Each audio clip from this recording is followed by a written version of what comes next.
Hi, hello, Mike. Hello, how are you, sir? You will have to do this very, very quickly. All right, no worries. No, no, I'm kidding. I'm kidding. It just you need more time. Shit, fuck. What can we do? Barely open our mouths. How amazing is it that 40 years has gone by for this film?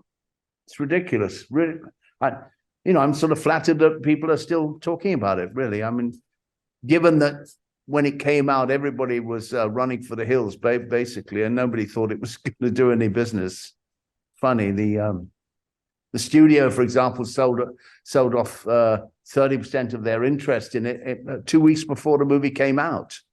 Wow. So they looked at the movie and said, "This is a piece of shit." Better bail out. It's interesting, really, that I couldn't get anybody on the phone either. It's one of those classic things, before, like, all of a sudden you're an orphan. Now, what do you recall about that time in your career in, say, 1981, 82, when you were putting this together? Do you feel like you were touching on the zeitgeist of what was happening in fashion and music at the time? Well, yeah, I was offered the film a couple of times, and I thought it was a little silly and a little. Well, I wasn't crazy about the script, to be absolutely honest.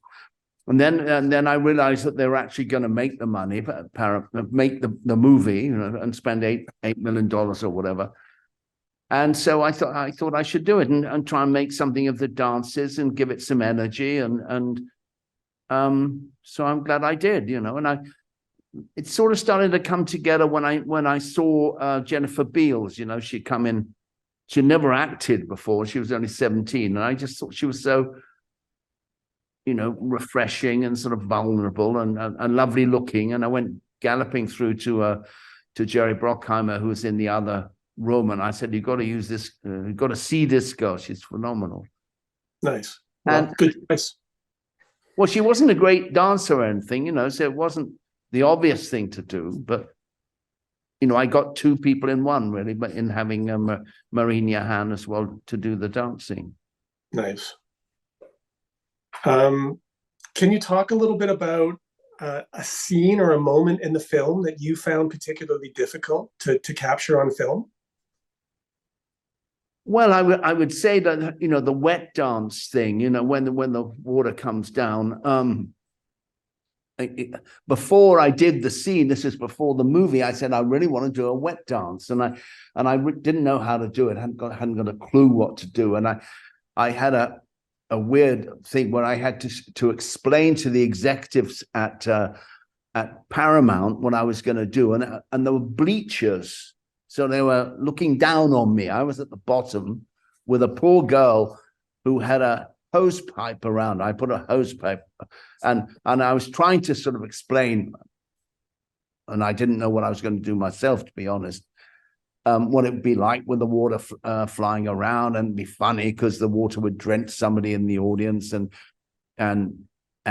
she would look great because her body would be wet, and but their skepticism was unbelievable. I mean, they just looked down and obviously didn't believe a word of it. And I was sort of feeling my way when I was shooting it. Really, I was trying to get the water backlit enough so that it really was like, like really sparkled, and I couldn't get the lighting right. And then we were worried about how much water was actually, because the amount of water to make it dramatic was really quite a lot. And we were thinking maybe it'd break her neck. The poor girl, I mean, not literally, but we were worried about how heavy it would be. So that was tough. But fun, when it started to work out. And I used the drop twice, so I cheated a bit. But it was fun, and the dancer was good. It's funny because the choreographer wanted another girl who was actually a friend of his, and I understood why he wanted her, and he wasn't. I blanked on his name, which is terrible. He was actually wasn't a choreographer. It was great to work with him because he was a dancer, and so he didn't have any you know, I wasn't, he hadn't sort of done a routine that was set in concrete and I couldn't touch. And so I could do it almost together with him. You know, I was saying, well, it's a pity it stops there. It should keep going, you know, keep the energy going and that sort of thing. What's Cool. fun, I think, is seeing, like, I remember seeing in a magazine two blue light bulbs hanging down together. And I thought, shit, that looks interesting. You know, I mean, just a tiny detail. Yeah. But I stuck that in, you know, in that sequence, just two blue light bulbs for no reason. And that's, I find, enormous fun, you know, when you can pick something, some little detail like that, and then stick it in and make the background on. There was another sequence that was strobe, and I used sort of like a graph paper, you know, a crisscross thing, for no reason really, other than it was a bit different, and that's fun, you know, because I've always thought that maybe a director should be called a selector, because, you know, you're selecting actors, you're selecting locations, you know, scripts, whatever it might be. I think it's maybe more apt to give you that title. For sure. I'm curious how far along the music from Giorgio was when you were doing all of the filming. Did you have all of that in hand? Oh, it was happening at the time, so I was involved in that. And the one I was involved in most was Maniac. Okay. And I remember that I saw or heard a track that a group called Kraftwerk did. Have you ever heard of them? They're a German. Yeah. Kraftwerk, I think. And I was working with, back on his name, getting old. Phil Ramone, who was he was marvelous. I love working with him. He was a music producer, and I said, I've just heard this tune that Kraftwerk did, and it had kind of like a bell chime thing, and bing bong, like that. I said, I think this could work in the Maniac one. And he said, and he heard it, and he said, yeah, it's great. We'll put it in. So we stole a bit of Kraftwerk and put it in Maniac. Wonderful. Why did the movie pull a restricted rating when it came out? It felt like, now it just feels like a TV show to me, you know? Right.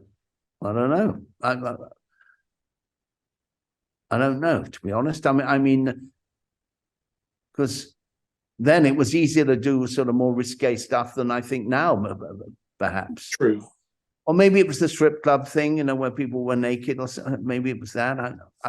I don't know. It felt pretty light to me when I was watching it. Me too.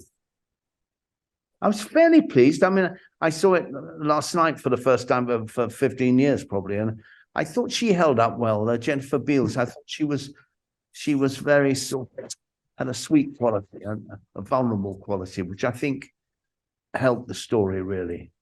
I watched it with my girlfriend last night, and she said the scene where she takes her bra off underneath her shirt was a game changer for her. She didn't know that was possible, and does it all the time now. It's funny. It's funny. That's it.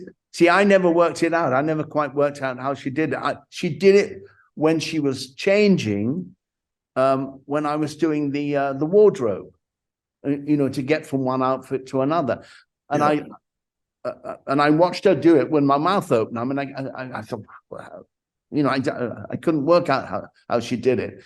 But I remember thinking to myself, I've got to put that in, you know, I've got to use that. And it sort of made that scene and made the scene much more interesting, I think. It did. Well, I'll wrap up with one last one. I would love to know what you think the themes of the movie are going to carry forward for new viewers watching it in this 2023 era. Well, I guess it's a bit corny, but going for your dream. If you want something enough, if you really want it enough, I think pretty much you'll get it. I really do. And I think that was nice. I think that the message, I think. I like relationship with the old girl. I've forgotten her name. Scala, I think her name is, the old lady who was the ballet dancer. I think the message is good, really. Yeah. You've got to stick with your dream. Awesome. Well, I appreciate your time, sir. I enjoyed seeing the film again, and it's going to look wonderful when it comes out on that 4K disc for sure. And it's coming out in the theater, I think, for a little bit. And that too, yeah, that'll be cool. Awesome. Inundated. Cheers, Anyway, sir. nice to speak. Thank Take you. it easy. Thank you.